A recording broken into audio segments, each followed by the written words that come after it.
Okay,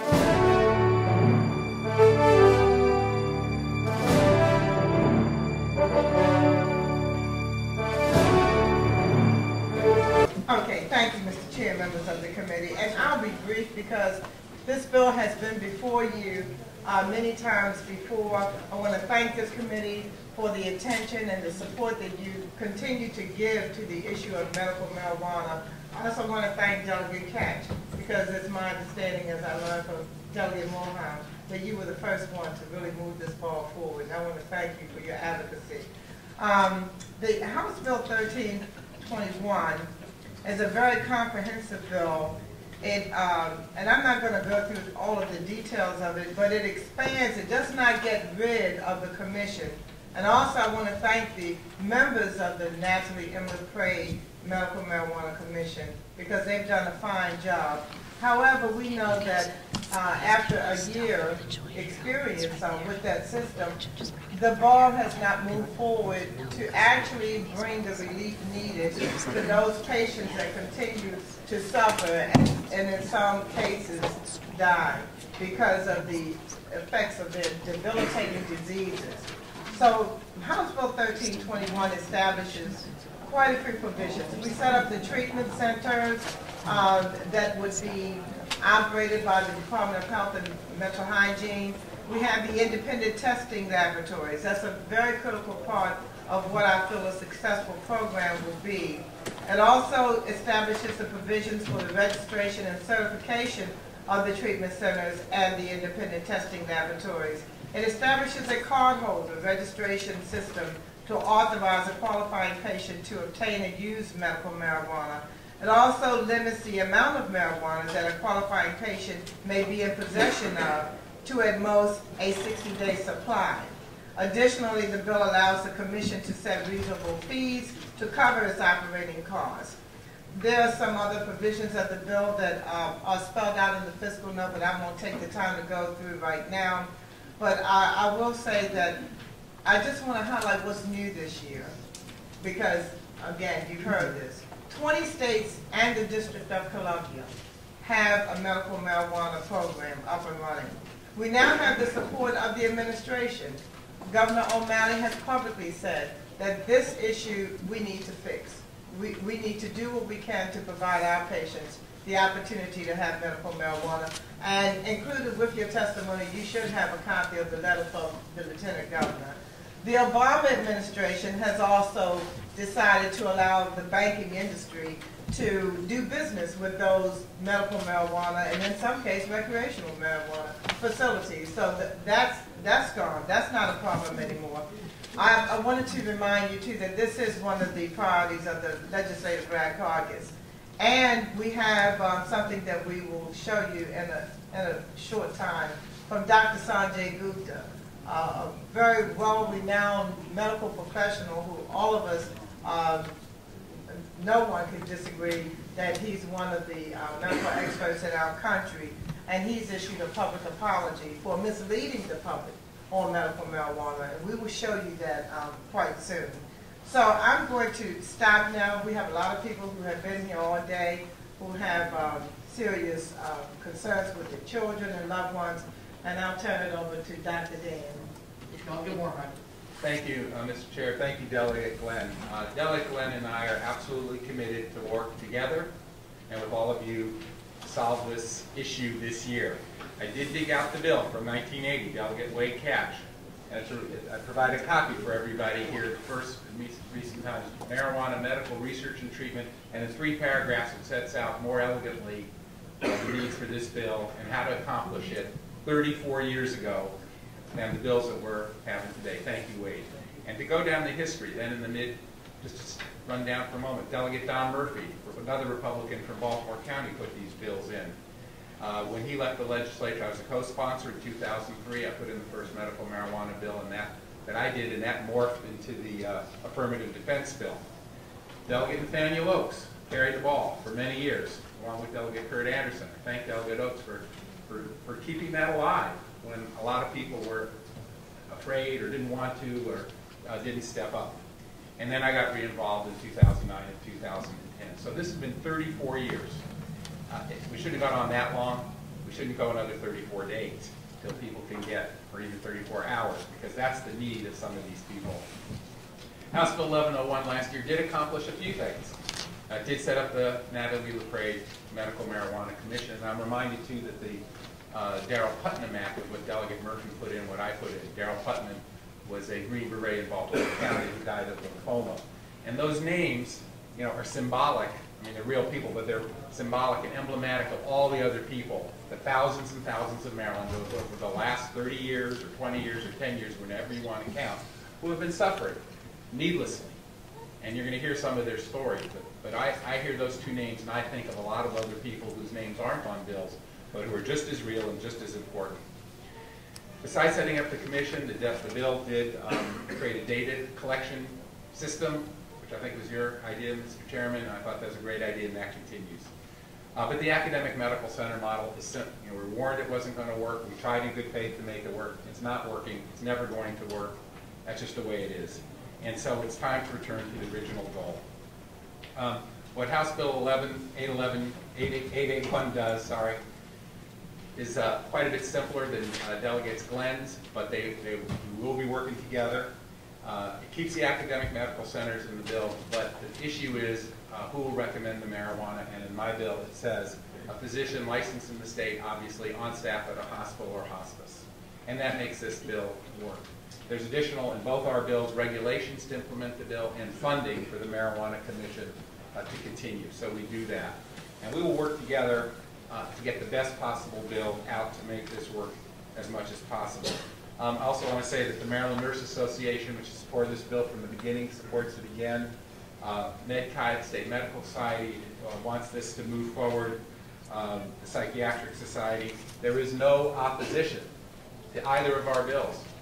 Not even letters of concern or information from the Department of Health. In the past, we've had those kinds of things. They aren't here in our bill folders this year. So that's quite another significant change, as Delegate Glenn said. I know you know the list of diseases. You know all those things. And I won't go into it and the side effects in the medical part, but I do want to say this. I think it's morally wrong if we don't get this done now. We have no more excuses. It's morally wrong, as you will hear these people's stories, to let this continue on any longer. So I think it's time we pass the right bill. We know there's a war on drugs. At least let's get the sick and the dying off the battlefield. We have a very safe, very responsible way to do it. Most of the, really all the issues that people sometimes worry about, leakage and gateway and all that stuff, are all addressed in both our approaches. There's really no reason to worry about that. I'm glad this bill isn't just in the Health Committee, because this is just a health bill now. So we'll work with you, we'll work with the Commission, we'll work with all the advocates, and we will get the best bill out, and hopefully in the next week or very soon, get it to the floor, get it passed. We've had great support in the Senate, so really we're where the action is, where the rubber is going to meet the road. And thank you very much, and look forward to working with you. Very good. Questions for the sponsors of the bill? Delegate Rand.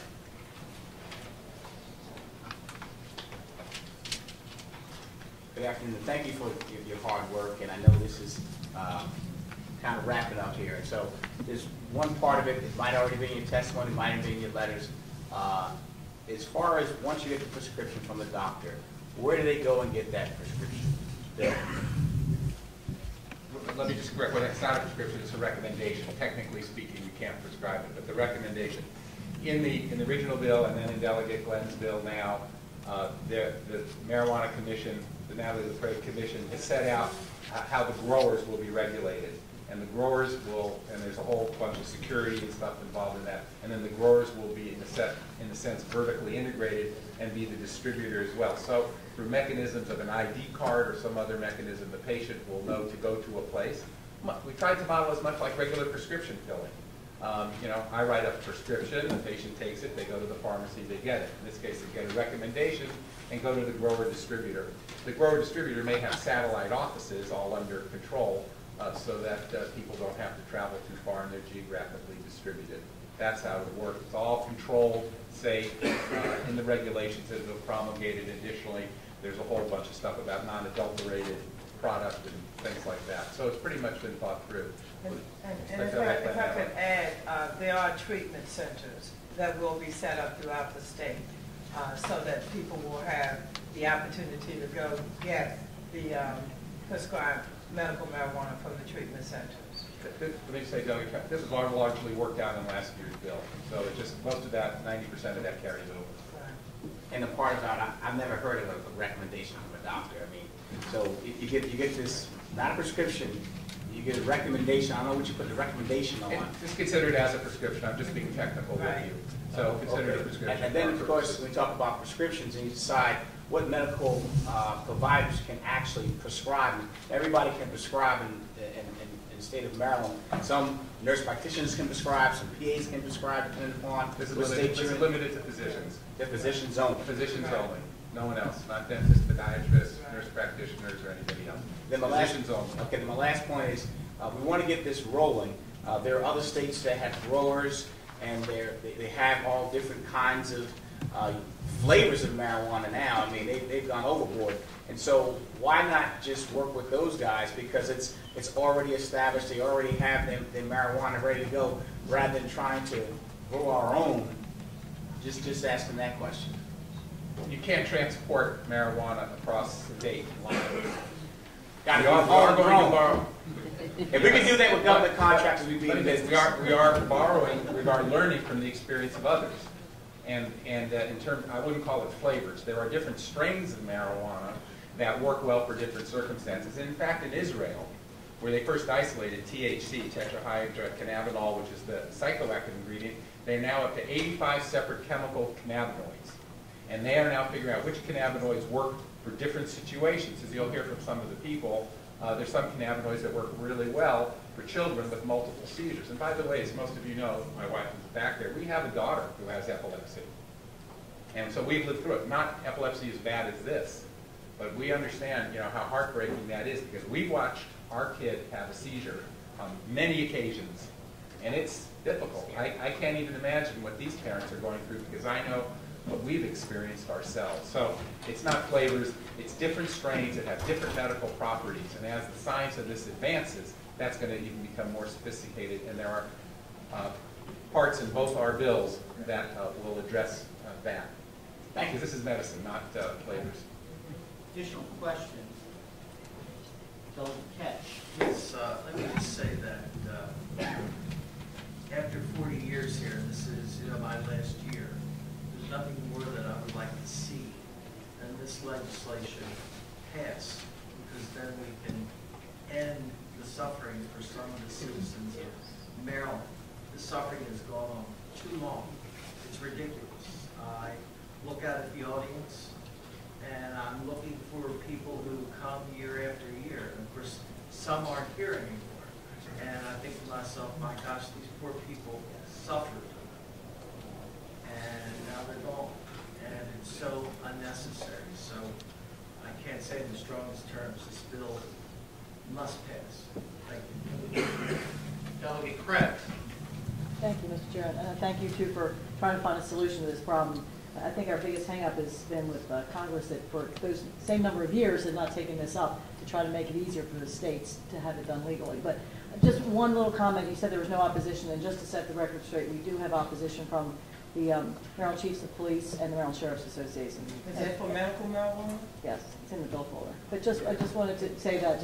I stand corrected. I didn't get it in my bill folder. It's not in my testimony. They're not on the sign-up sheet, written or oral, but I'll be happy to look at it. That's okay. If that's the case, fine. I just want to say, but I want to thank you, and I hope we can find a resolution this year. There are law enforcement people on the commission, and they've been very cooperative and involved in the process. And again, I think part of the big hang-up is the fact that we still have this federal law that nobody's enforcing, and it's still in the books, and I think that they have really not been very good coming to the table in Congress to fix this problem for all the states. Might be the only thing the action, we're state legislators, we want to take action for our state now to help our people. I write Congress every year, the president, whoever that may be, for the last 15 years, the same letter, I just changed the date.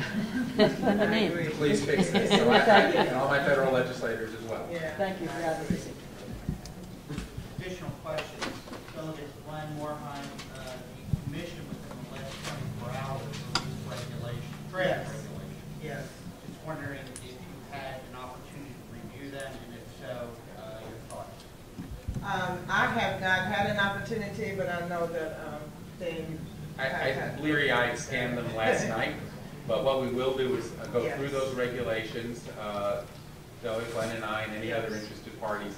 There are some parts that, I think we'll find, and we'll try to match the legislation to the regulations. If there's parts of the regulation that we think maybe don't go far enough or go too far in some direction, we'll probably offer some statutory direction on those. There are parts that, are fine and may not need some part of our bill. So there are things in those regs about how buildings are constructed and the cement that's used. So there are things that we're going to have to study. But we are committed to work with the commission. Several members are here. I thank them also for their service. Fair enough. They were just recently released. I have a copy, but 40 pages of regs in addition to what else we have to do. No, I just wanted to make sure that the committee was aware of that as well. Are there additional questions? Sponsors of the bill. Thank you so very much. Thank you. Thank you. See, there's a couple of people that do need to leave soon, so I'm going to try to accommodate them. Cheryl Meyer, Paige Figi, Adaja Swami.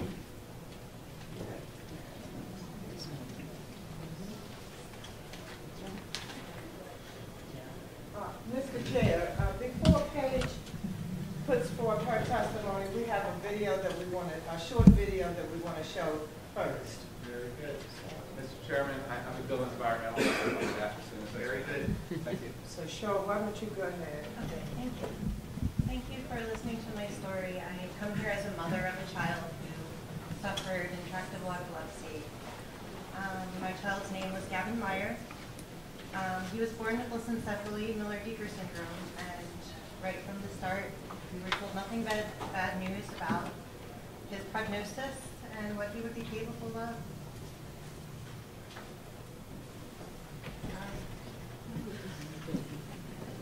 We were told he would die probably by the time he was 2, and likely by 3 months.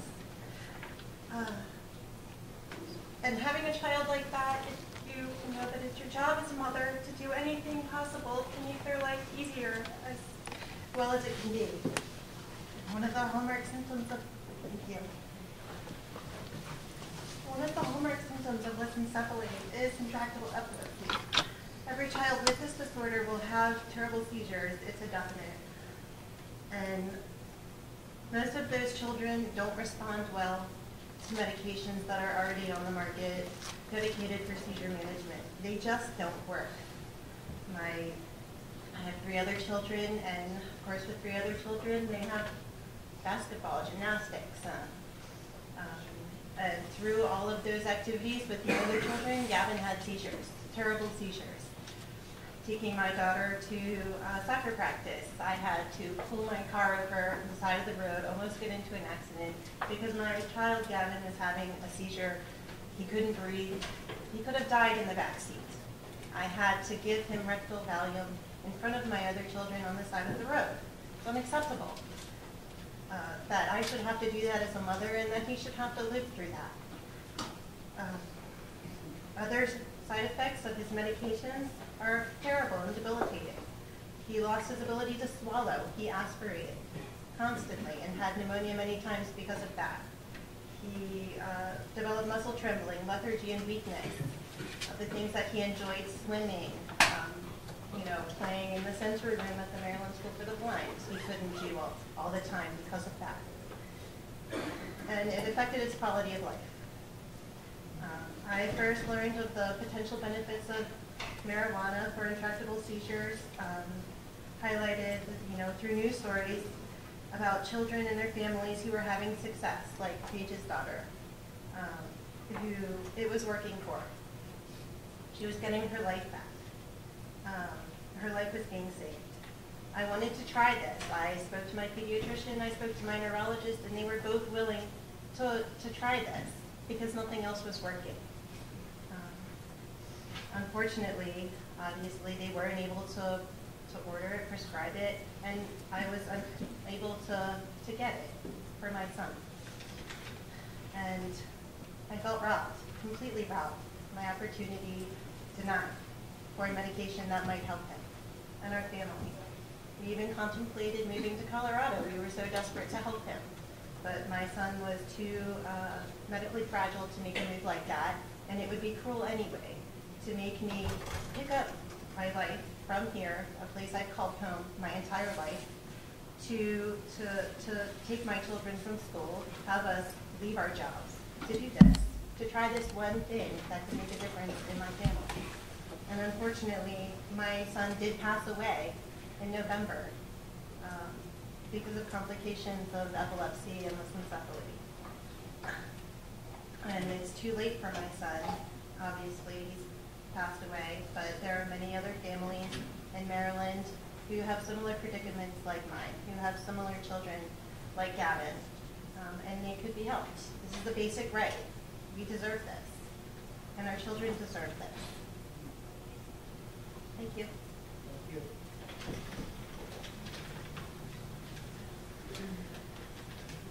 Mr. Chair, if I may, can we show the short video that you've heard so much about from with Dr. Sanjay Gupta and Paige Figi's daughter, Charlotte? Thank you.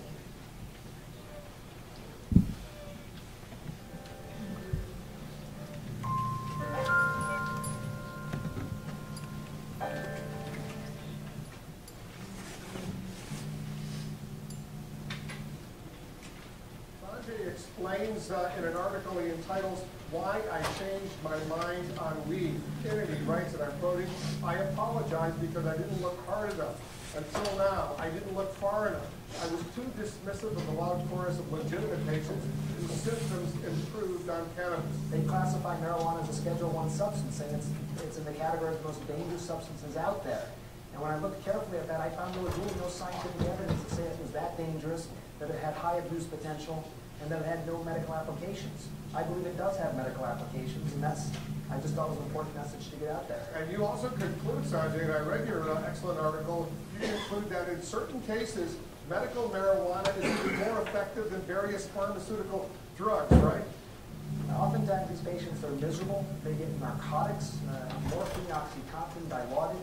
These types of medications don't work, maybe at all, but certainly not after a few months. People can develop tolerance to them.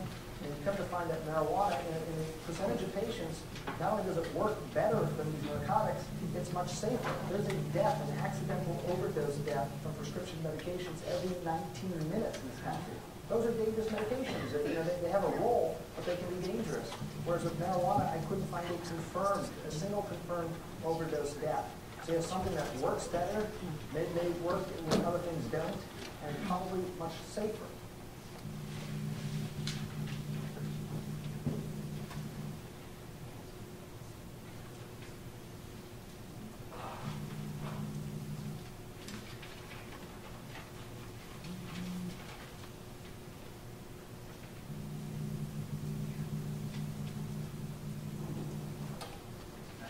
Wisconsin in a well-loving family, and I was educated that, like, oh, that's a drug.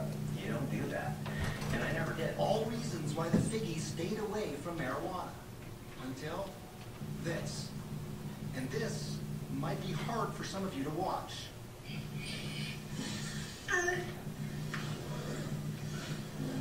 It's okay, baby. This is their daughter, Charlotte, having a seizure. We just thought it was just one random febrile seizure. Nothing to really do. No medications. It's a fluke. Right. By the time she was 2, though, the seizures had become constant and started to take their toll on their once happy, joyful little girl. She started to really decline cognitively, and she was slipping away, and she just wasn't keeping up with her twin. The Figgies finally found an answer, and it was awful news. Dravet syndrome. It is severe, intractable epilepsy. The seizures start during the first year of life and are unstoppable, difficult to control, and very damaging. Severe behavioral problems, attention deficit, hyperactivity, the self-injury, banging your head on the floor and pulling your hair out, and like a possessed child. This isn't your perfect, happy Charlotte. It was a race against time. Many Dravet kids die young, in early childhood. Charlotte was almost 3. For the next 2 years, the Figgies tried everything. Strange diets, acupuncture, and dozens of powerful drugs like Valium, Ativan, phenobarbital. but nothing seemed to help. Even worse, some of the medications nearly killed her. Matt had been deployed to Afghanistan, and the only thing he could do to help was start scouring the internet. And he stumbled onto this video of a child using marijuana. So how's everything go? Being had for 4 days without a seizure. I'm like, wow, this is having success. I mean, specifically Dravet, this is interesting. It's natural. And while he couldn't ever imagine taking marijuana himself, he was now in the stunning position of recommending it for Charlotte. I was like, we need to do this. And I said, I don't know. There you are. And then, Charlotte's condition got worse. 300 seizures a week, almost 2 every hour. She was not talking or moving, basically catatonic. As a last resort, doctors wanted to either prescribe a powerful veterinary drug used on epileptic dogs or put Charlotte in a medically induced coma so her brain and body could rest. For Paige, those were not good options. But maybe, just maybe, marijuana now was. At that point in time, marijuana was that natural course of action to try. At home in Colorado, Paige searched for marijuana high in CBD. That's the ingredient some scientists think helps seizures, and also low in THC. Remember, she didn't want to get her daughter stoned. She found a small amount at a Denver dispensary. The owner was surprised that anyone would even want it. They said, it's funny because no one buys this, you know. That was the general consensus. Nobody wanted it. It didn't have any effect. Paige paid $800 for a small bag and took it home. I had a friend that was starting a business making medicine. And I said, can you help me extract the medicine from this bag of marijuana? I measured it with a syringe and squirted it under her tongue. It was exciting and very nerve-wracking. Holding Charlotte in her arms, Paige waited. An hour ticked by, and then another, and then another. She didn't have a seizure that day, and then she didn't have a seizure that night. Did you sit there and look at your watch? Right, I thought, this is crazy. And then she didn't have one the next day, and then the next day, and I thought, she would have had 100 by now. And I just thought, this is insane. I remember how happy Paige was. Like, it's really working. I can't believe it. Yeah, that was pretty amazing to hear. It had worked. Gee. The child who had had 300 seizures a week was now down to just 1 every 7 days.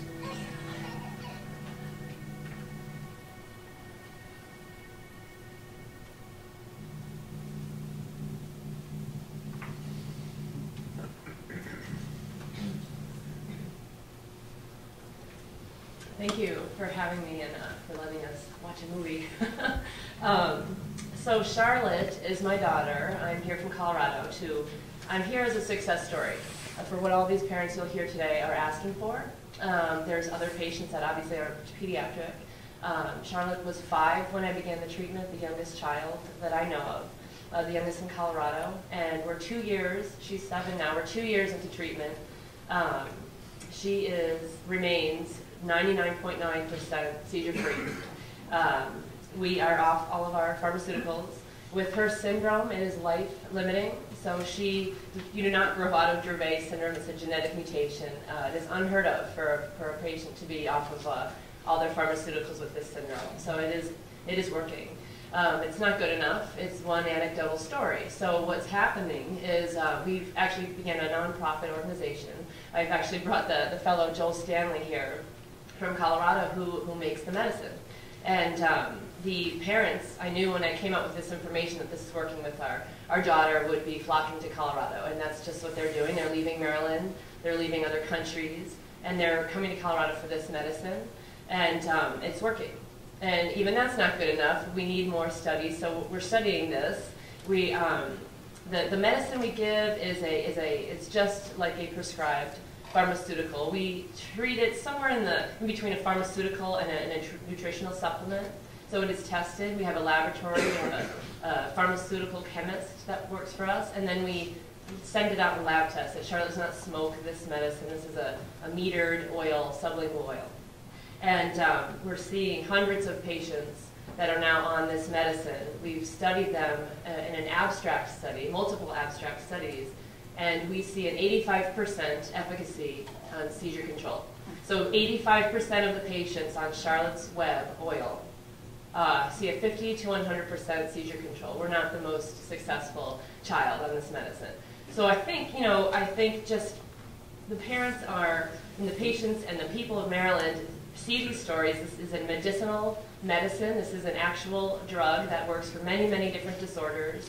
I think there are definite fears in your state. Like they said, that being a gateway drug for us, this was actually an exit drug. We were able to remove all of her medicines when Charlotte was 2 years old. And may I just say that the medicine these children are highly addictive, very, very dangerous. They have many, many, many dangerous side effects. In fact, one of the medicines Charlotte takes to stop a 4-hour-long seizure stops her heart. So we've multiple times had to do CPR and bring her back to life. But anyway, these medicines that they take are very damaging to these children. So to come off of a pharmaceutical with epilepsy is very rare. When Charlotte was 2, she was on 7 daily drugs. I know there's people here that are on more right now. Their children are on more medicines. What we're doing is we're trying to do everything within the regulations of our system, our federal system that's Schedule 1. This medicine is a Schedule 1 illegal substance. It's impossible to study, but that's exactly what we are doing. We're doing clinical trials, we're doing animal models, we're doing genetic sequencing on our patients that are the responders, and then also the 15% non-responders, because we are parents and we want to know more, and we are not trying to put our children in jeopardy here and give them a dangerous substance. I think the people in Colorado who are using this it's very, very clear, especially this Charlotte's Web medicine that has no psychoactive effect. It's very clear that it does not deserve to be on the Schedule 1 substance. So the safety profile is very well documented of this of medical cannabis, and as they said, no one has passed. It is impossible to overdose on this. So for patients who are on very, very dangerous pharmaceuticals that very well likely have a potential to kill you, it is an exciting time to think that they could have access to this in Maryland.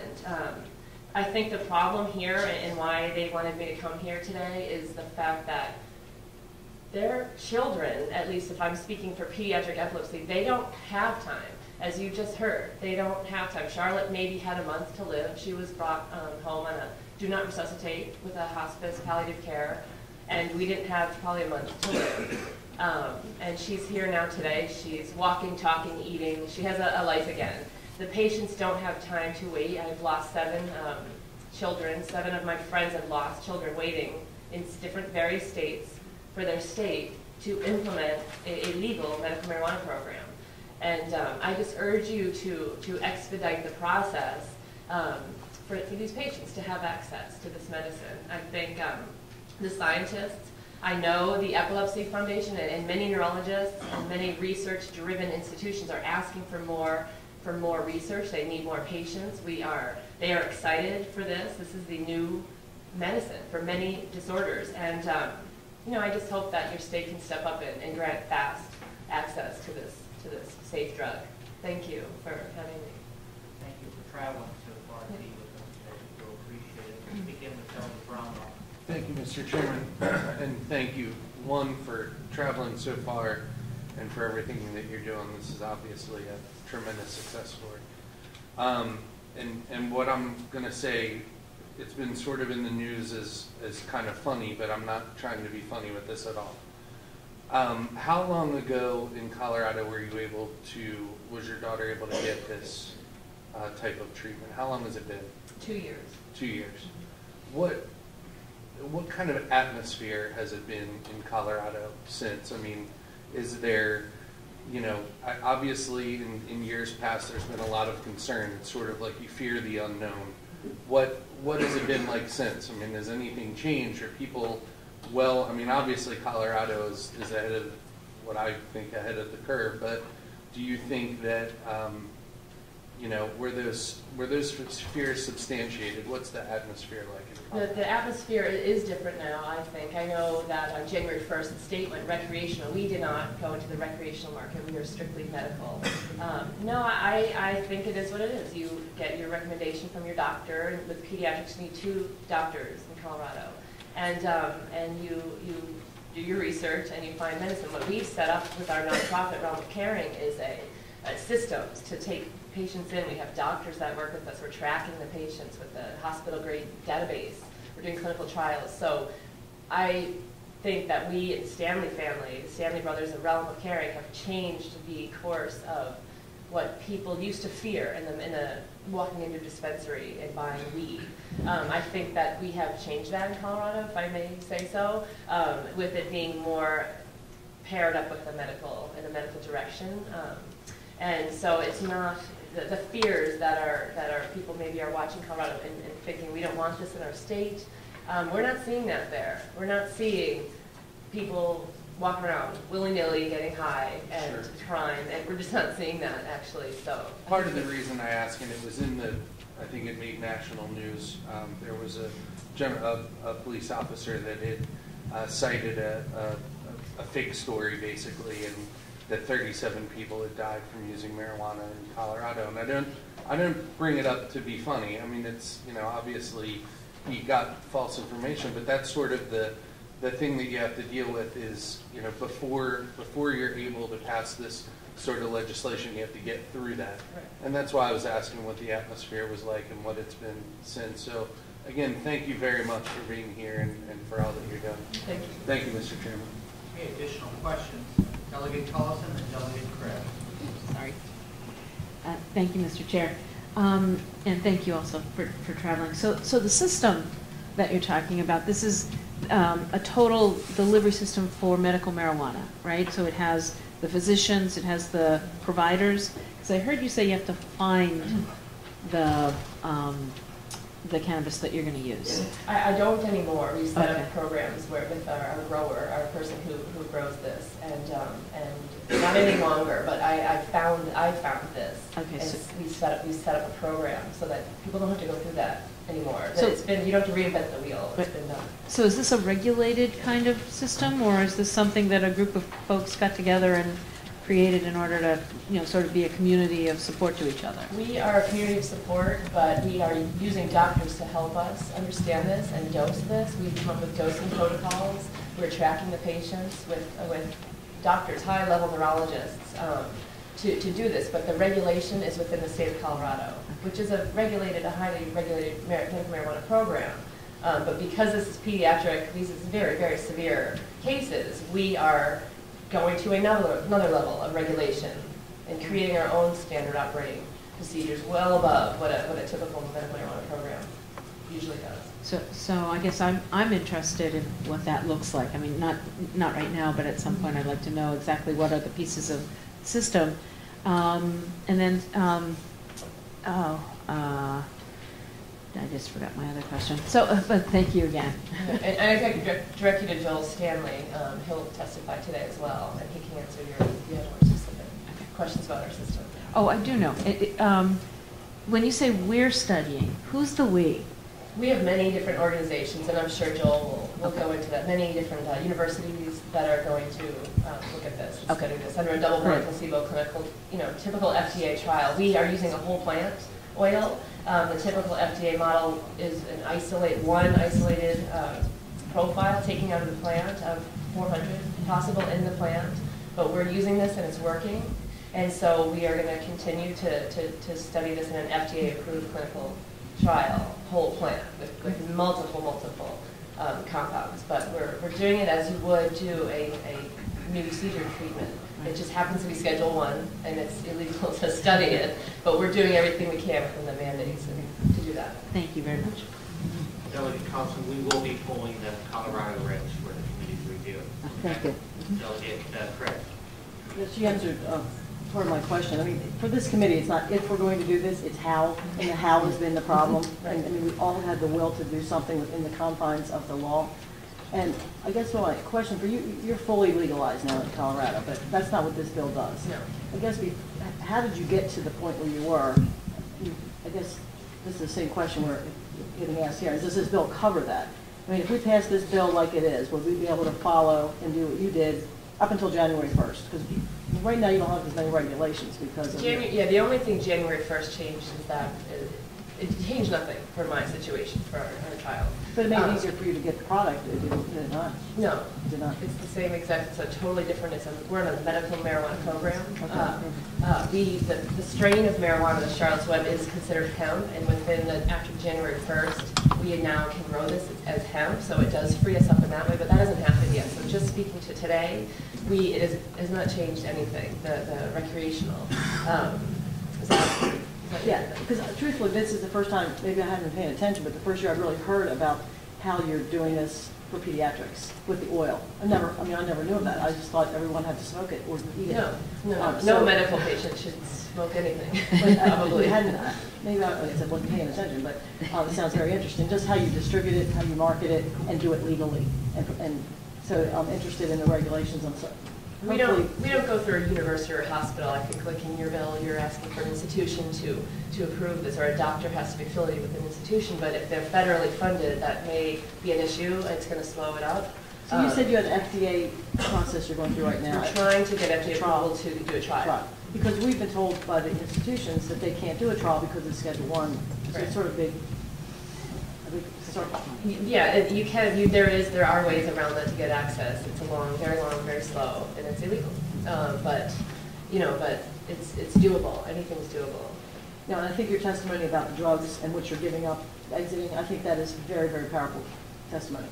Yes. The medicine that most of these kids are on, many of the drugs are not FDA approved. Is what people don't understand. That you can get a prescription from your epileptologist to try a drug that you then purchase from France for cash and run out. And these are not FDA approved. Many of the U.S. drugs that you are prescribed for your child, for a newborn, have not been tested on children under 18. And so this isn't that much of a stretch that this has not gone through FDA approval, that it's still a Schedule 1 substance, because we're already doing that for our children. You mentioned it was $800 a month for you to get your first batch of product. Is that gone down, that cost? And how do people have access to that? We've created a nonprofit, so our price point, our nonprofit price point, it is now $150 a month. It was $2,000 a month. That $800 lasted her 2.5 weeks. It is about $2,000 a month to do it yourself, to do what we're doing, the lab testing. We charge, so Charlotte's would be about $150 a month for her dose. Thank you. Thank you for giving us a model to work from. Yep. Thank you. Okay, additional question.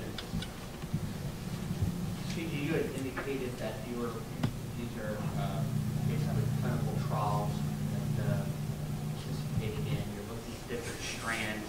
You're comparing the strands and the efficacy of those strands, meeting the needs of the patients. And, just wondering, how many strands are you looking at? We're looking at one. We're looking at the Charlotte's Web strain. And that's what's working. And they're constantly breeding new things to see what they can do and where they can bring this. But no patient right now is changing strains. They're using the Charlotte's Web in Colorado, and that's what we want to study. That has that 85% efficacy on seizures. That's what needs to be studied. So that's what we're So using. you're just looking at that one? Just that one. Okay. Additional questions? Again, thank you so very much. Thank you. We do appreciate it.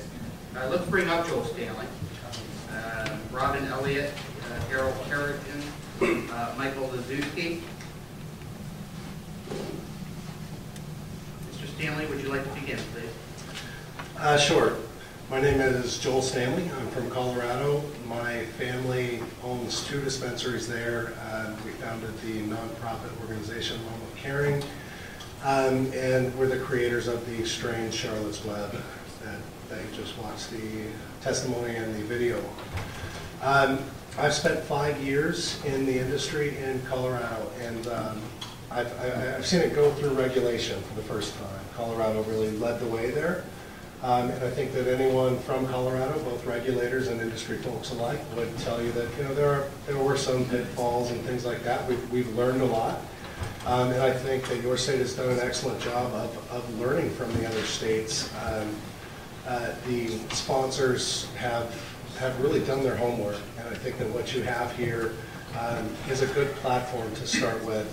A great commission who's taking advice from law enforcement, regulatory authorities, doctors, and then also taking input from the industry itself. So I think you have a really workable system here and a very unique opportunity, as you can see, to help many people. The epilepsy is just one potential indication for cannabis. But within that one diagnosis, epilepsy, you have about 60,000 people in this state. And of those, about 30 to 40% are considered severe, intractable cases, not treated well by conventional pharmaceuticals. So you have potentially 18 to 24,000 people here just within that one disease state, and within those many sitting behind me and out there that really could benefit from this, and this option should be available to them. So I think you have a really unique opportunity here to make that available for your citizens. Boy, Paige really covered a lot. She does great. I think I'll just let you ask me questions if you would like. But one more thing as well, we want to offer our resources. We work with consultants like Matt Cook. He was the first director of our medical marijuana enforcement division. He wrote many of the rules and regulations. There are people like him, myself, many others within the industry that are willing to offer help to let you know what we've been through so that you can create an excellent platform for access, research, and safe regulation. And I think you have a great path to do that, reading the bills, to be honest with you. Very good. Let's hear from the rest of the panel. Who would like to get next? Sure. My name is Michael Wazowski. I am the Policy Director for Americans for Safe Access. We are the largest patient advocacy organization focusing on medical marijuana in the U.S. I want to thank the HCO committee for the opportunity to testify today, and thank Delegates Glenn and Delegate Morheim for their leadership on this issue. We are very encouraged by both of the proposals that we've seen.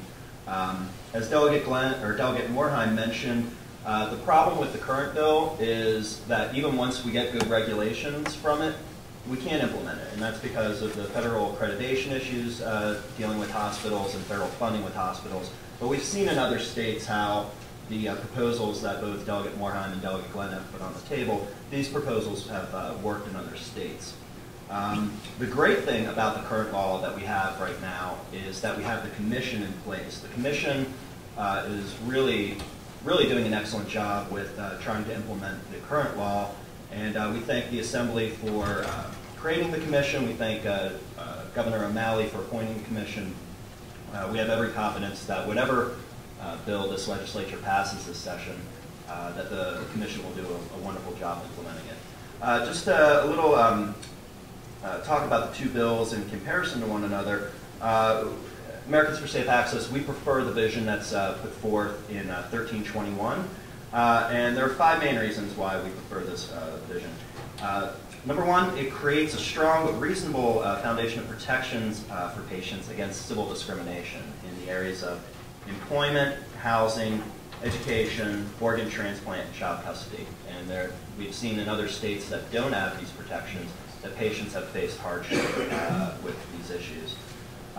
Another thing is that 1321 doesn't impose a burdensome physician registration requirement. We've seen physician registration in New Jersey and a de facto registration in DC, and it's really suppressed the number of physicians who have been willing to participate in the program in those jurisdictions. Another advantage to 1321 is that it provides a stronger framework for the Commission to implement the program.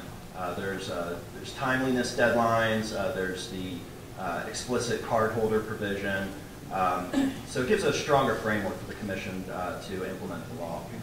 Number 4, it more clearly defines the role of caregivers that would be assisting patients obtain the medicine and administer the medicine.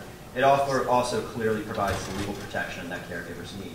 Last, it authorizes independent testing laboratories to regulate the medicine so that contaminants are not found in the medicine, and so that patients know what levels of THC, CBD, so forth are each medicine. As I said, we are very encouraged by both of these proposals, and I'm happy to answer any questions that you may have. Yes, sir.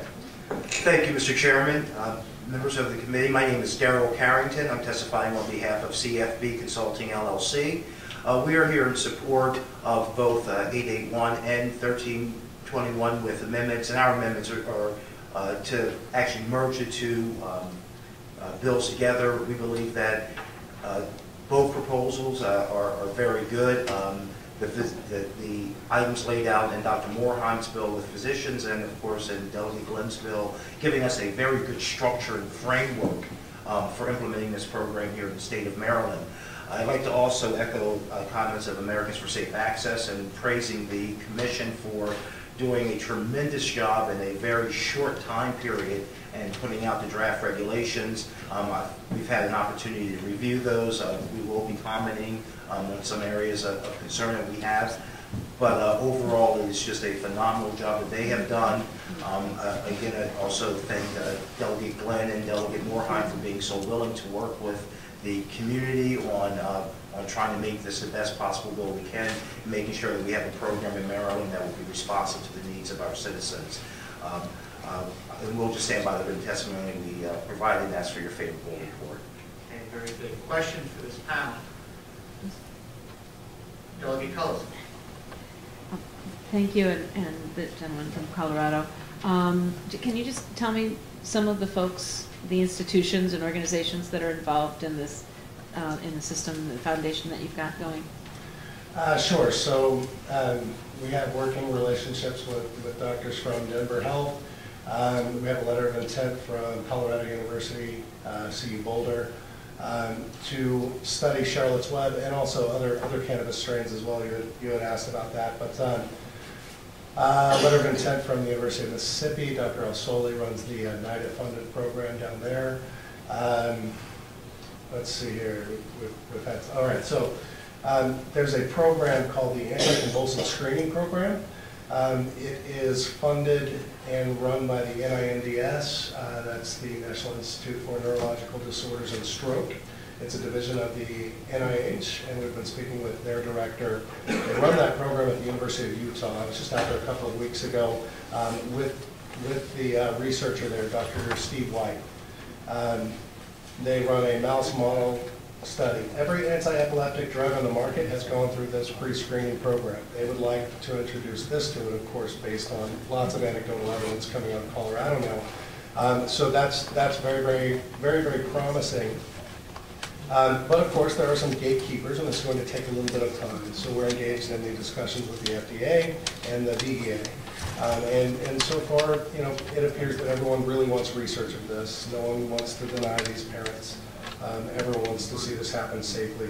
The main issue is, as far as the research goes, even though we're engaged in that and that's going to be done and on its way, is that many of these people just don't have time. And to say that we don't know enough about it when their child may die in the next few days, that's unacceptable for these patients in these conditions. I understand. Thank you. Mr. Stanley, can you speak to the other strains that are being grown and who's overseeing that? Sure. So in Colorado, that's really left to the industry as to which strains are grown. And then because of the lack of research, which really isn't the industry's fault, that's a product of what's happened over the last 85 years, it's left to us to create these medicines, and we do it in a way that is that's tested in a known milligram amount, similar to pharmaceuticals, and then we mine that data so that we can understand more about which cannabinoids, more than strains, the individual cannabinoids within the plant, which ones and in what combination can help which disease states. And that's very important to find out. It is very early on in the process. I think it's encouraging what we're seeing so far, and what we're going to know over the years is going to be astounding. But we are going to have programs like this, foundations like this, if we're really going to get there as a community. Delegate Moorheim indicated that there's been quite a bit of research on this in Israel. Were you looking at that research as well and helping as a guide? Yes, absolutely. In fact, so we have some relationships in the state of Israel, but it's kind of sad that we're not looking at it here. I know that a lot of the world really looks to us, looks to our program because it's strict, rigorous through clinical trials. But I think that that's opening up here. And though much of the research has come from other parts of the world, there is some from here. But all in all, there's over 19,000 peer-reviewed published papers, some of them clinical trials, some of them preclinical, in vivo, in vitro, on cannabis itself. For cannabidiol, which is the compound in Charlotte's Web, and epilepsy, there's 126 peer-reviewed published papers out. So there is quite a bit of evidence. It's just that's not a known fact. Additional questions? Again, thank you for coming out. Obviously, Mr. Stanley, coming all the way from Colorado, we really do appreciate it. Yes, thank you for hearing. Kelly Flynn? Mr. Chair, would it be okay if Ms. Gail Rand and Ms. Shannon Moore, they're both moms of children who really need them to... Please, come on up. Okay. Yes. Gail Rand and Shannon Moore, is that correct? Very good. Thank you. Good afternoon. Thank you for your patience. Thank you for having us. Thank you. Good afternoon, Chairman and members of the committee. My name is Gail Rand. I live here in Maryland, in Annapolis. I wanted to start by thanking you so much and the whole General Assembly for your efforts last year. I think it allows us to start the conversation to actually get true access for our children, and I value that very much. So, this is my son Logan. He's 4 years old and he suffers from epilepsy, a syndrome called DOSA syndrome. He has about 10 to 20 seizures a day. He's had over 12,000 seizures in his life. His seizures sometimes are quick staring spells, and sometimes it's as if he has a drop seizure that's as if he's a marionette and somebody cut the strings and he falls in seconds flat. So he's had a lot of injuries from his seizures. We've had to have stitches about 7 times and gone to the emergency room several times. Logan's been on some nasty, heavy-hitting medicines. Some of the medicines have even increased his seizures. He has severe developmental delay due to the epilepsy, the seizures, and potentially the medicines. But we can't give up. He's our son, and we have to have some hope. I started following medical marijuana because I met a mom 3 years ago at the Epilepsy Foundation walk in Washington, D.C., whose son Sakai also suffers from DOSA syndrome. We became friends and continued to communicate for years, and I always followed her story, and whenever a neurologist recommended a medicine for us to try, I asked her, because Sakai presented like Logan, how successful it worked for him, and that sort of helped guide my treatment plan. About 1.5 years, she kind of mentioned that she's starting to look at medical marijuana. She's in Colorado. She started it. She was one of the first few with the realm of caring, trying Charlotte's Web. Her son Sakai is now 16 months seizure-free. His EEG, which is what monitors brain waves, is essentially normal. He's had improvements that have been unbelievable. She's got to know her child for the first time.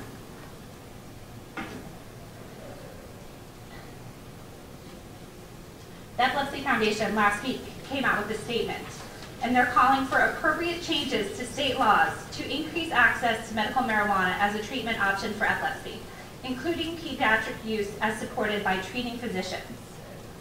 In addition, as part of my testimony, I included 2 different sets of research that's many of which the patients are probably on Charlotte's Web, it would be my guess, just based on the fact that they were the first ones to actually get the medicine. The research, but there's other strains in other states that are reflected in this research.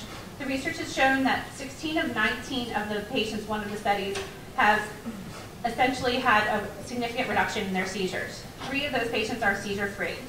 There's another additional research with 11 patients, and all 100% of those patients have shown seizure reductions.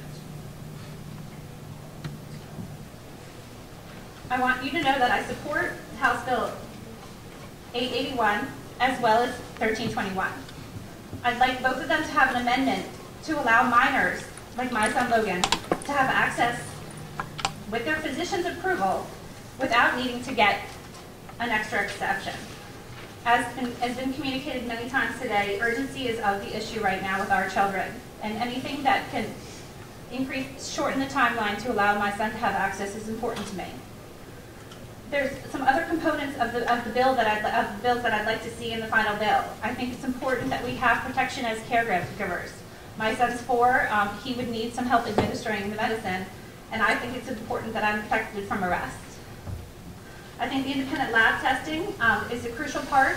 I think that allows to ensure the safety of the medicine for our children to prevent any potential pesticides, mold, mildew. It's also an important part from a dosing perspective because we use that information about the potential amounts of the CBD versus the THC to figure out how many milligrams per kilogram my child would get. The medicine would be administered like 2 to 3 times a day, just like a normal medicine, and we would need that information to do it proper. I also think it's important that we remove the physician registration requirement and the restriction that the physicians be on staff at a hospital or a hospice. I've spoken to my doctors, and they both support the opportunity for Logan to have the medical marijuana, and I happen to be. I think it's important that my longstanding doctors are the ones that treat my son. So I just ask you to try to imagine what it would be like to live a day in Logan's shoes. And I ask that you open your hearts and your minds to let Logan get the medicine he needs. Thank you so much. Thank you. My name is Shannon Moore, and my 3-year-old twin sons, Nicholas and Byron, have Miller-Dietrich syndrome, which is the syndrome that Cheryl Meyer's son Gavin had. They have severe seizures daily, and they cannot walk or talk. In January, our sons had feeding tube surgery because seizures have robbed them of the ability.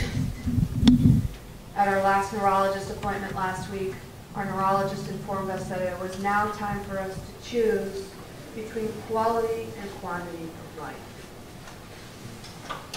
And we chose quality. But what that means is that instead of continuing to medicate them with heavier and heavier drugs that are more narcotic, that they will be having more seizures. I know of 3 children with Miller-Dietrich syndrome who are successfully seeing seizure reductions from medical marijuana. There is no reason in my mind why children in some states where it's legal should have access to this life-saving medication and that children in Maryland should not. And I am so proud of this commission and of the sponsors of this bill for hearing this, because you're going to save lives when you do this. You're going to save lives. There are some issues to me that are important in the bills. One of those things being the importance of multiple strains being allowable for children. I know we talked about CBD and CBD only, and that is doing tremendous things across Colorado.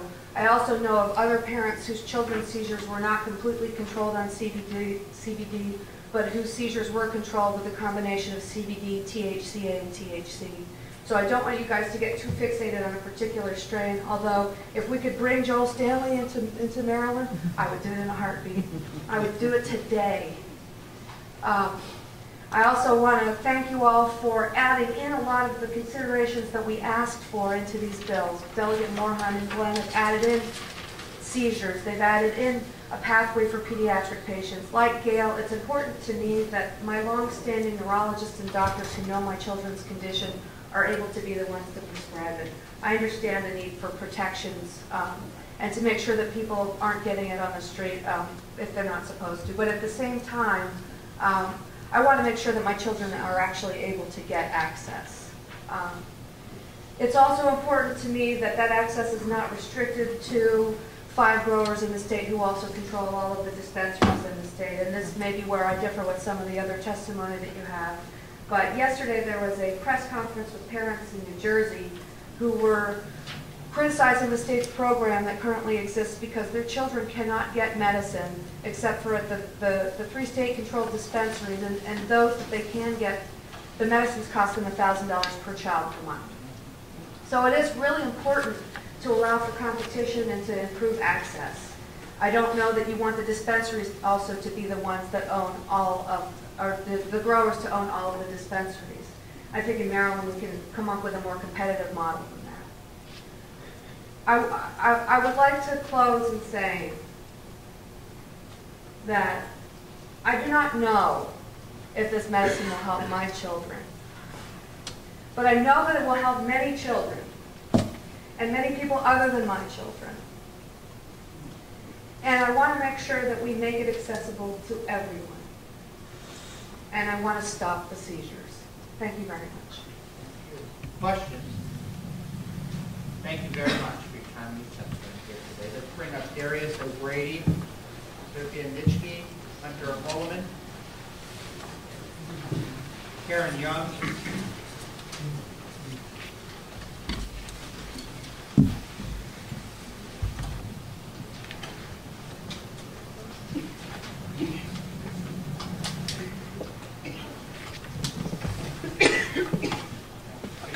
who would like to begin?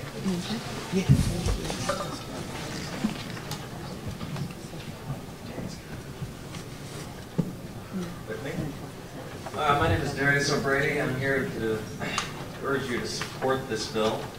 I've had seizures since 2004, so it's been about 10 years now. The side effects, a lot of the medications, now I'm going to say my situation, my condition isn't as severe as some of the others, but nonetheless, even if someone is having one seizure a month, the limitations to their life are extraordinary. You can never drive. You can't, well, if you're taking certain medications such as Topamax or Keppra, there are various side effects, and some of them can be very insidious and you won't notice that it's taking effect until it's too late. For example, Keppra, aggressiveness, depression, suicidal thoughts, and these are illegal medications, and you could give it to kids. I took it when I was a kid, and I experienced these side effects. Topamax was another drug they gave me. Topamax, I guess, making you dumber. You can't focus, you lose focus, you can't think clearly. There's a whole bunch of side effects that these legal medications have. But in 2012, I started using cannabis, and I'm going to tell you, my quality of life went from down here to all the way up here, and just like that. My grades improved. The GPA of 3.75. So anyone who thinks, oh, it makes you stupid, well, look at me. I got awesome grades, and get high scores every time. And I don't take easy classes. I take like anatomy, physiology, stuff like that. These are hard classes, and I'm doing pretty well. So it is real medicine for people, and to deny people such an important treatment is just not only wrong, but inhumane. We have to analyze ourselves as a people, We have to evolve beyond this prejudice and these superstitions of what is wrong and what is right. We should just accept that some people need some things and some people don't. We don't have to, criminalize people who are sick or dying or whatever that may be, especially for people who are parents and they risk having their children taken away from them because of a law that was, passed 80 years ago and is wrong from the beginning and to this day. No parent should have to worry about choosing between the health of their child and having them taken away but try to improve their quality of life. It's not a good choice. We need to make some improvements. We need to do the right thing and pass this law, help patients, and eliminate the risk of going to prison for a plant. Going to prison, being arrested for such a thing is not only dehumanizing, but it's just, I would not do that to my worst enemy. It is, it's just humiliating as a person, Anyway, I don't know. Either way, I urge you again to support this bill. It is important. Maybe you know somebody who has epilepsy. Maybe you know somebody who has cancer. You know, my mother died of cancer last year, and I begged her, please, don't do the chemo. Please, do the cannabis. Just try it. But the reason she didn't do it was because it was illegal, and she died.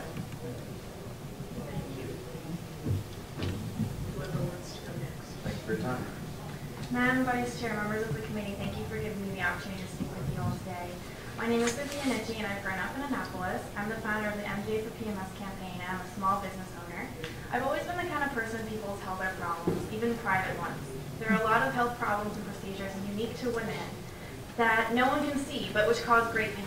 Millions of women suffer through the cycles of their lives and have no attractive option for treatment besides over-the-counter medication. Marijuana offers hope as a very effective and fast-acting intestinal pain reliever. In 2012, I experienced this firsthand. Considering my boyfriend and I have been together for 2 years, I decided to invest in my health by getting an intrauterine device, or IUD. My medical providers told me there would be some pain, but they advised me to take a few over-the-counter painkillers before the procedure. It was excruciating. A nurse was present to hold my hand as another practitioner dilated my cervix to insert the device. She cringed at the sound of my scream. The ripples of pain kept reoccurring as I dressed, paid, and waited for my ride home. They said it was normal to feel like this, and they gave me orange juice and some more over-the-counter pills. But I could not find any comfortable way to sit on the couch as I waited for it to kick in. I went outside to wait for my ride and promptly vomited juice in the bushes as pain overtook me again. Hours later, after I got home, I still couldn't leave my bed. I stayed there for days. I was miserable, feeling like a needle was stabbing me in the bottom of my stomach. I felt helpless. The device was in there to stay, and I couldn't stop the pain. I lost many days of work.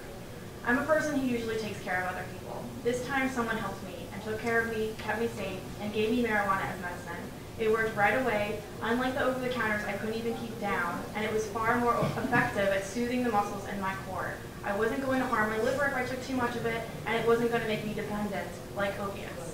For months, the cramps came back in painful force. They're still worse than they ever were as a teenager, but I was in pain then too. Many women have regular monthly pain, have to miss work or school, but women's health problems don't always occur around the schedule of the doctor's office. Sometimes it's worse, other times it's better, sometimes it's at an unexpected time.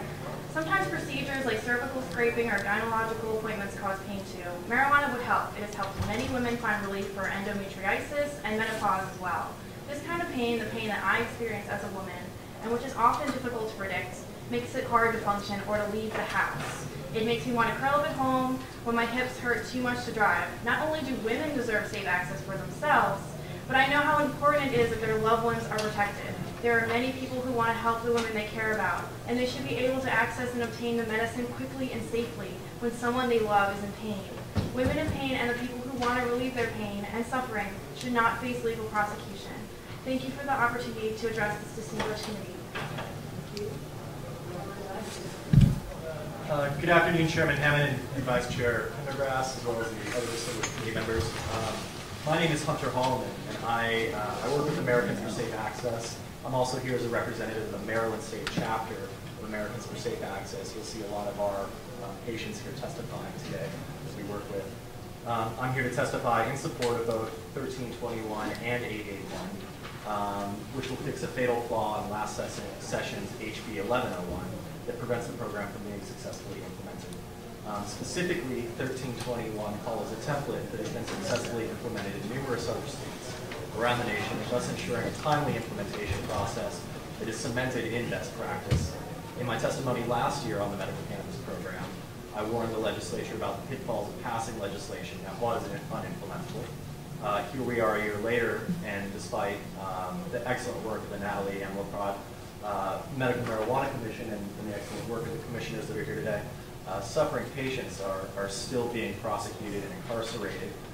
Family members are still losing loved ones who could have benefited from the therapeutic value of cannabis. By passing 881 and 1321, it would create a solid legislative foundation for the Commission to enact a program that can expeditiously provide patients the medicine they need, while still ensuring the public safety and diversion prevention are addressed appropriately. I urge you to vote in favor of 1321 or 881, whichever combination hybrid of the bill comes out of this committee. because they provide patients the best chance to gain access to medicine in a timely fashion while offering a vital civil protection as well. I'm sure patients and family members of patients that are here today would agree people's quality of life is at stake, and it would be shameful to make them wait any longer than is necessary to have access to this medicine.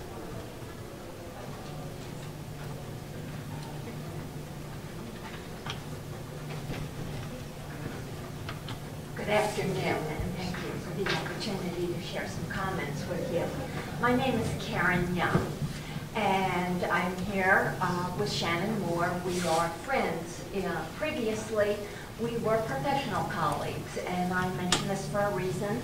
I was a legislator from the city of Frederick, and I got to know Shannon professionally. I consulted with her frequently. She is a regional expert on environmental science and in particular stormwater management. And as we get to know each other professionally, we also get to know a little bit about each other personally. So I had developed this tremendous respect for this woman and her knowledge, and got to know about the incredible challenge she faces with her children's health.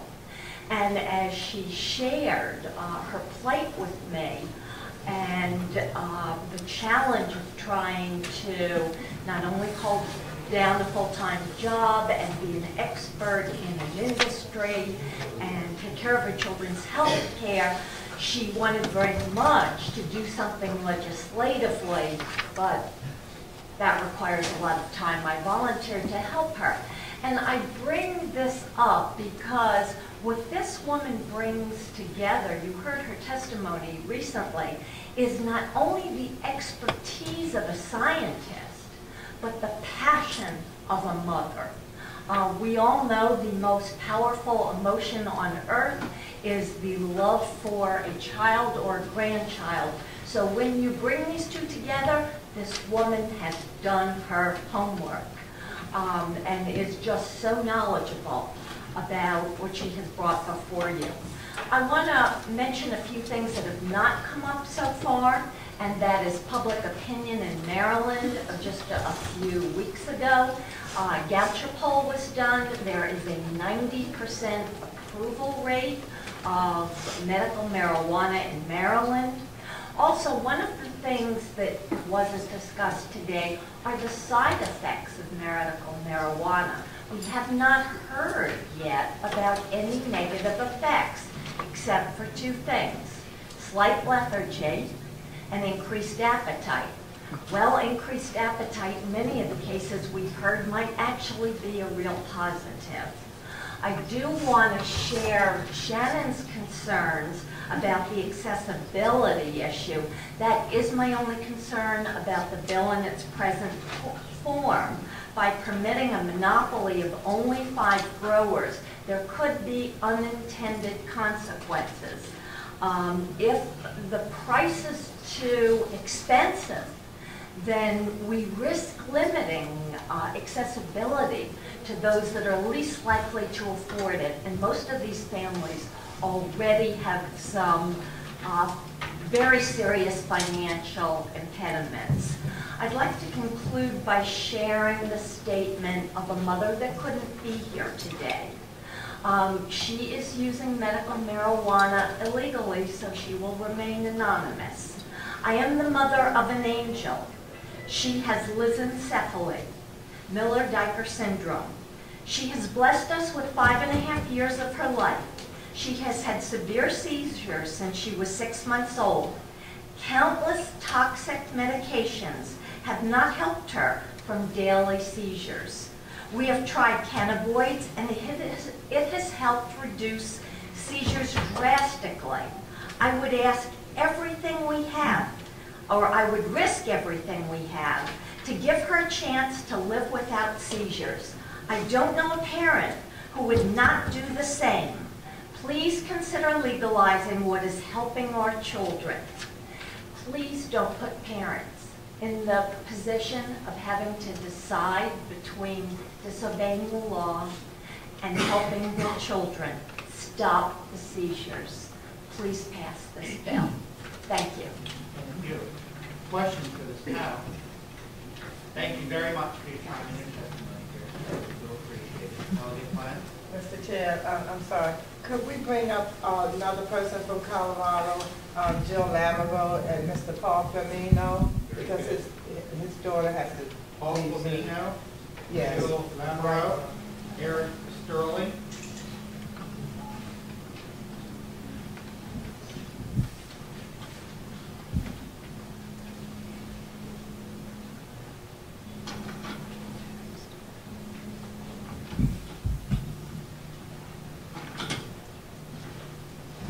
Thank you for your patience. Who would like to begin? Thank you for allowing me to speak before this body. I'm going to read from my testimony. I'm going to pull some glasses out first. My name is Paul Flamino. I'm an 84-year-old resident from Odenton, Maryland, and the grandfather of two special needs children, Maxwell and Mimi Pippin. I have been blessed during my retirement years to help and nurture these two children during their early stages of life. The joy and love I received from these children was overwhelming.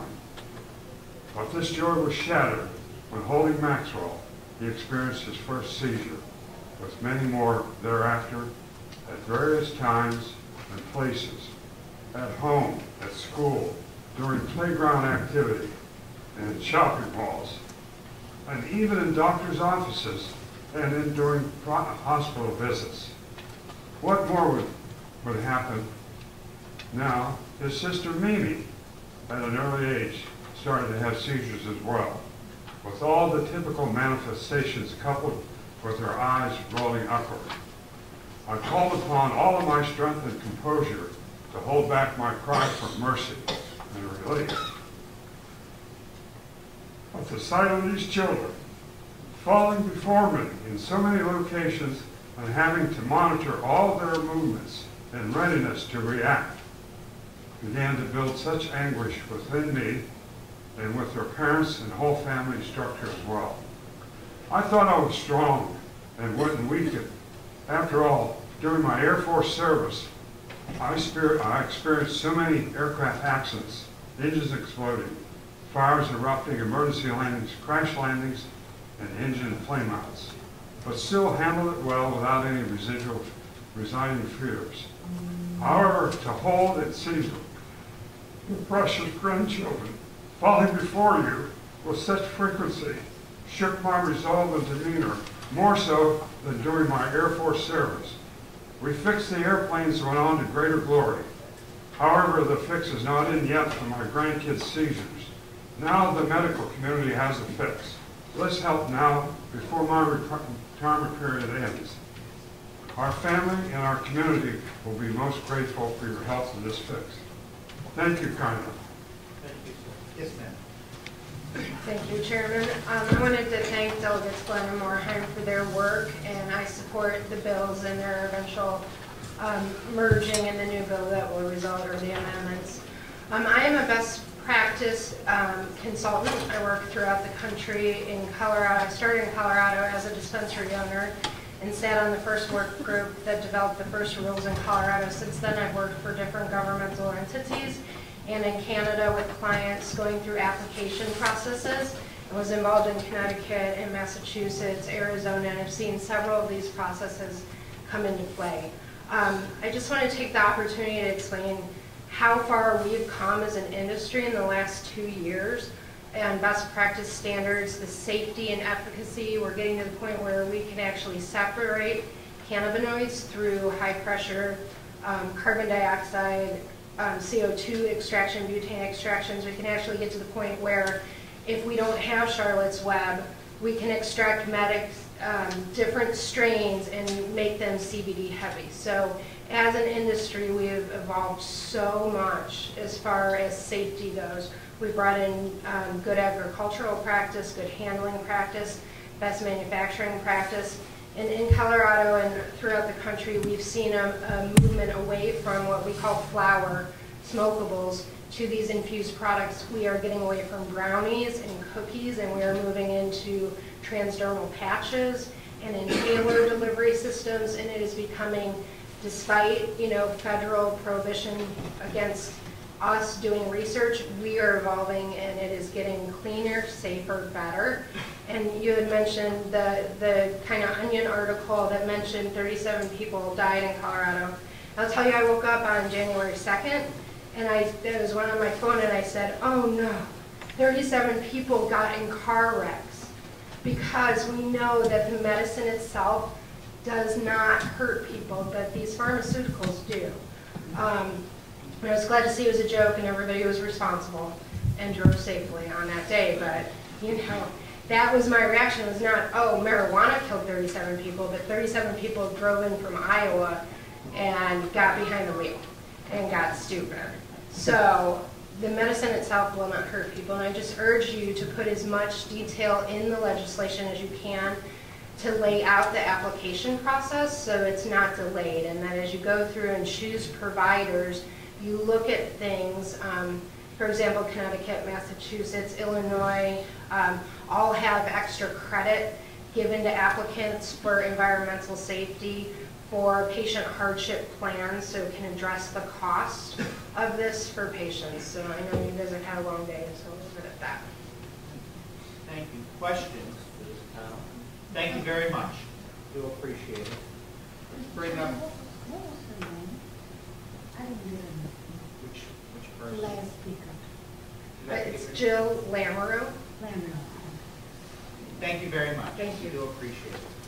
Let's bring up Cloette Huff, May Wright, William Moore, Karen Smith,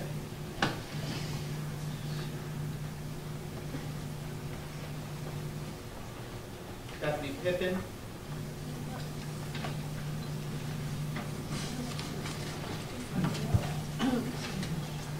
and Deborah Cervetnik.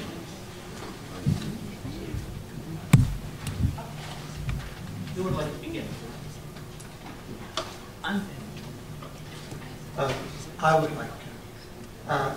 Thank you, Mr. Chairman and committee. I am William Moore. I am Sharon's father. I may have accidentally hit the wrong key and came up as being opposed, but I am totally in favor of this amendment. This bill. I have only one problem. It is the same as the delegates over here. The growing, the prescribing, and the dispensing of medical marijuana. The problem will be is that my grandsons, the two of them, have seizures on a regular basis. And the medication they are taking is horrendous.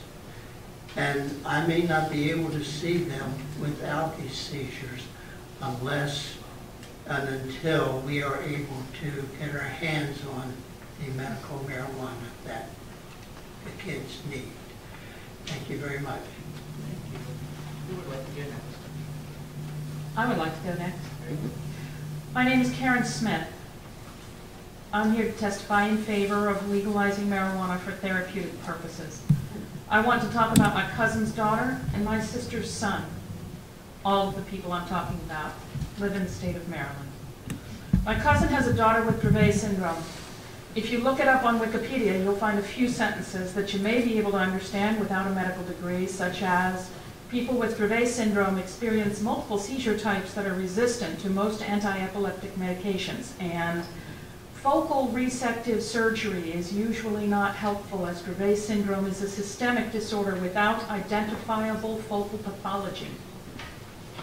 What this means in real life is that everyone at Children's Hospital will know you and your child by sight, because your child will be the one on whom they will have tried every known anti-seizure medication and treatment, and she still keeps having seizures.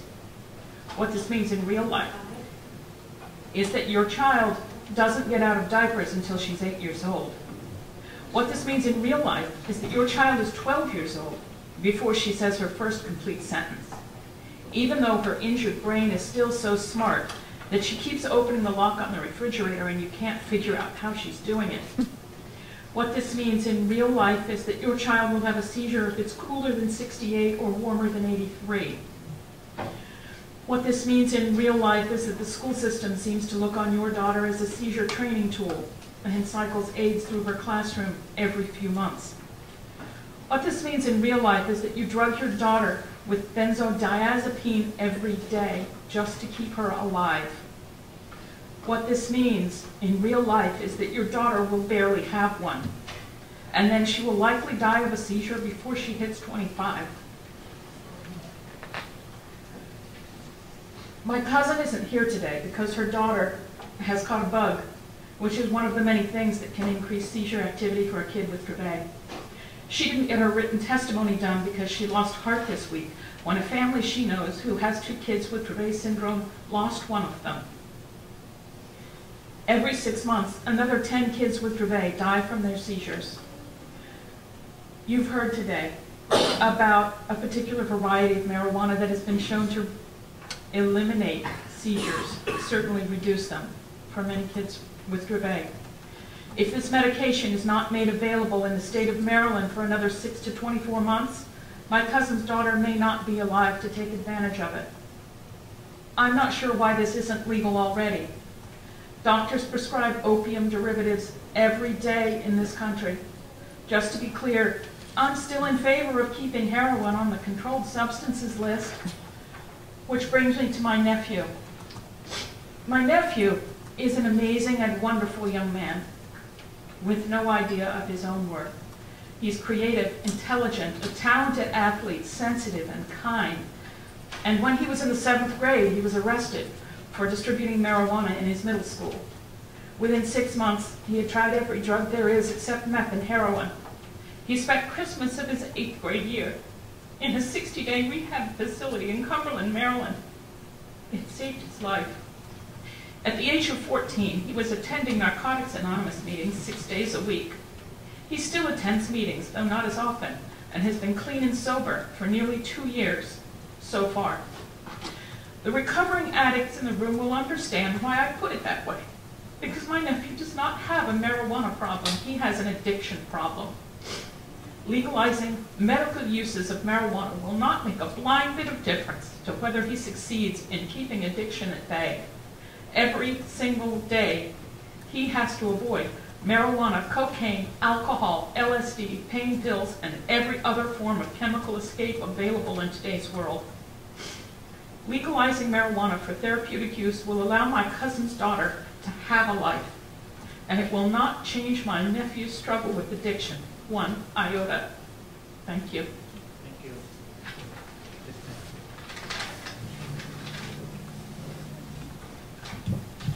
Hi, my name is Stephanie Pippin. My husband Jason and I live in Millersville, Maryland. We are proud parents of 2 special needs children, Max and Mimi. You've heard my father, Paul Polino. And both my children suffer from epilepsy. Every night I lay nose to nose with my beautiful babies and I tell them how beautiful they are and how much I love them and what a gift from God they are to us. And every night I know because of their epilepsy that this is maybe the last time that I'm able to tell them how much I love them. Because with epilepsy that is uncontrolled like my sons, or that is catastrophic like my daughters, they unfortunately have to take multiple medicines. And when you add multiple medicines on top of multiple medicines, you multiply the physical, behavioral side effects. And with that, you increase the risk of death. And that is called the sudden and unexplained death in epilepsy patients. Living with epilepsy is like living on the edge day and night. There's no rest for a parent. Parents of children with epilepsy support each other, and we know it works. We know cannabis works. It's not a secret. Cannabis is natural, it's available, and it has few side effects. We ask that you please support this bill and that you do it quickly. Please. Please help us because we want to continue to tell our babies every day how proud we are of them every day. Thank you for your consideration. Hello, I'm Deborah Sorvetnik, and I want to thank you for giving me this opportunity to offer testimony, and I hope you'll ask me anything that you would like about my medical marijuana experience, because I did use medical marijuana even though I live in the state of Maryland. I was really fortunate. I had friends of mine who saw how desperate I was and who initiated family members in California to bring it to me when I was suffering from many debilitating side effects from my chemotherapy. So I had breast cancer in 2011 in the fall, and I really have to say that each day that we delay this important treatment for pain and other medical problems, we prolong pain and suffering. My treatment, or should I say my over-treatment for breast cancer, began in that fall of 2011. Because my medical insurance company tried to save money, I was given excessive doses of chemo. That caused me to get so sick, I nearly died. I had to get off my chemo, and I lived in spite of the fact that I got off my chemo. I had stage 3 cancer. I sat in my bathroom filling the syringes with my generic Neupogen, and you need that when your white blood cell count goes down, because your white blood cells are made in the bone marrow of your long bones or your flat bones. What that meant to me was that my legs ached so terribly that I could barely walk. I don't know if you saw me get up from that chair to here, but it still happens like that for me. And it's been 2 years that I've been out of treatment. I have probably what will be permanent side effects, although everything that I'm working toward is that that's not true. But meanwhile, I could barely walk, I could barely stand. And it wasn't until that I had medical marijuana that I had any kind of relief for the kind of horrible pain that I was experiencing. I was prescribed strong painkillers, but painkillers that are extremely addictive. Painkillers that gave me stomach ulcers. So on top of my cancer, and then I had a stomach ulcer. Then on top of my cancer and my stomach ulcer, I had radiation and 3rd-degree burns. And then the only thing they wanted to give me was more painkillers. So those days were pretty awful. And my story is a success story, even though my chemo, not my cancer, almost killed me. I was diagnosed during the winter of my employer's health insurance open enrollment.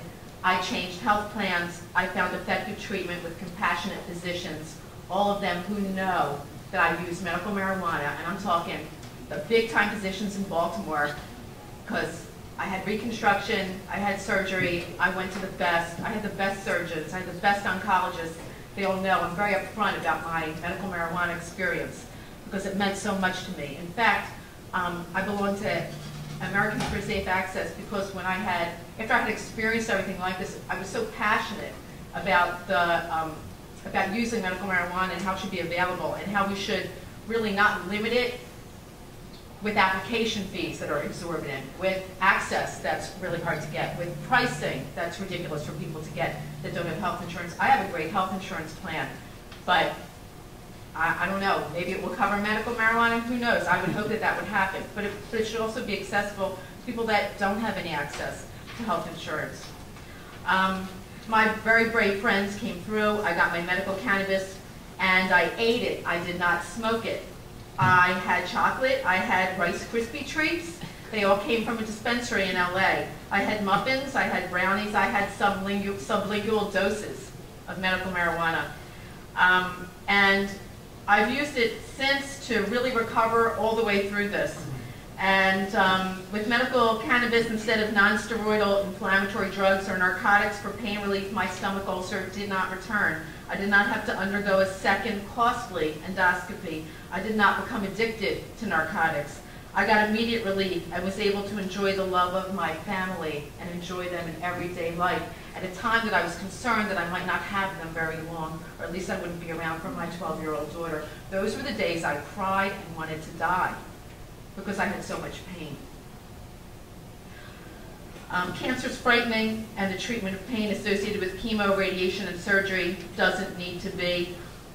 Please allow open access to medical cannabis without delay. Today I think about people who are too sick to make this trip here, who are too sick to sit here for 4+ hours in a chair. This is killing my legs, but you know what? This is so important to me. I walked from a parking lot, I can't tell you how far it was, And, you know, chemo damaged my heart as well. So it's like, you know, it's hard to breathe, it's freezing out, but you know what? I was going to get myself here because this is so important to me.